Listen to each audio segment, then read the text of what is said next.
Hey, I'm here with a simple and fast review of the RITSU brand 2x4 ceiling tiles. These are white ceiling tiles that are for drop ceilings. We're going to open them up, we're going to show you what they look like, test them out, and let you know whether or not they're worth buying. This is a 10-pack. Alright, so as you'd expect, these are really well packaged, protected very nicely. And just going to show you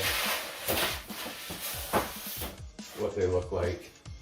So, very solid board. They are not the typical drop ceiling. They're very, very solid. Again, 2x4. These are good. They're washable, we'll say, and they do come a little dirty, so you will have to clean them up a little bit. But overall, very solid. They're fireproof, washable, and light. So, all the keys for a drop ceiling. So they look great.